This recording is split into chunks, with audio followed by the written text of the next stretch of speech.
Le Figaro hors-série, Matisse, la conquête de la liberté. À l'occasion de l'exposition du Grand Palais, Le Figaro hors-série célèbre le peintre de la couleur pure.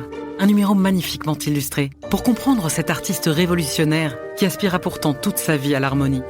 Le Figaro hors-série, Matisse, la conquête de la liberté. En vente chez votre marchand de journaux. Les podcasts du Figaro. Vous êtes au restaurant. Le sommelier arrive avec la bouteille que vous avez commandée. Il la présente, l'ouvre et verse une gorgée dans un verre. La question est, dans le verre de qui ? Le vôtre ? Celui de votre voisin de droite ? De la personne la plus âgée ?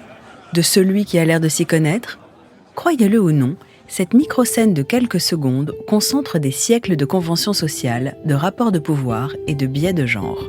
Et je vais vous expliquer pourquoi.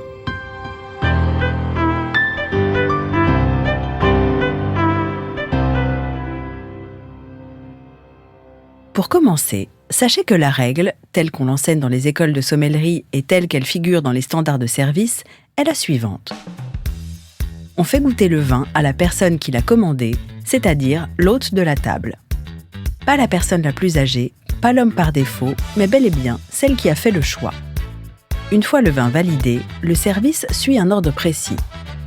On sert d'abord les femmes, de la plus âgée à la plus jeune, puis les hommes dans le même ordre et on finit par l'hôte. S'il y a un invité d'honneur, un anniversaire, un orateur, ou, si l'on en croit les vieux manuels, un membre du clergé, il passe en premier. Voilà pour la version académique. C'est le moment de faire un petit rappel utile.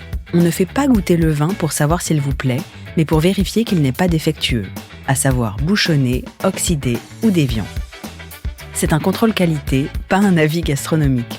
Si le vin est sain, vous n'avez aucune raison de le refuser, même s'il ne correspond pas à ce que vous imaginiez. L'origine du geste est d'ailleurs beaucoup plus ancienne que le problème du bouchon. Dans l'Antiquité, le chef de tribu buvait en premier pour lever symboliquement le tabou sur la boisson et accessoirement pour s'assurer qu'on n'avait pas empoisonné le breuvage. Le goûter était un acte de pouvoir autant que de prudence. Voilà où ça se corse.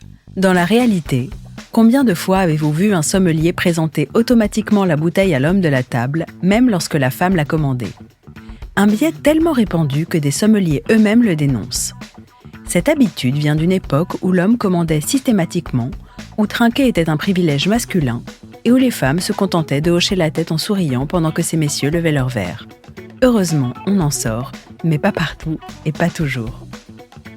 L'usage aujourd'hui, en dehors des cercles de la haute gastronomie et encore, est de simplifier. On fait goûter la personne qui a commandé, point. Ensuite, on sert dans le sens des aiguilles d'une montre autour de la table, sans distinction de genre, en finissant par l'hôte.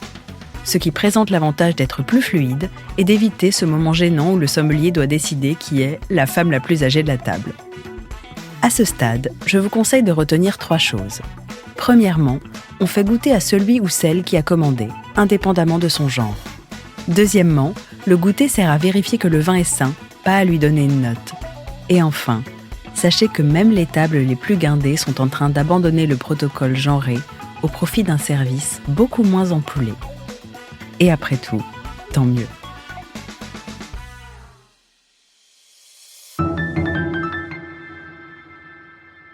Merci d'avoir écouté ce podcast. Je suis Alicia Doré, journaliste vin.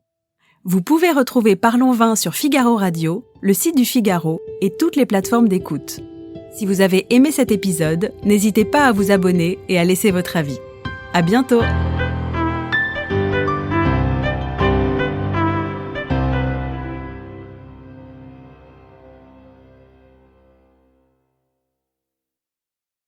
Le Figaro hors-série, Matisse, la conquête de la liberté.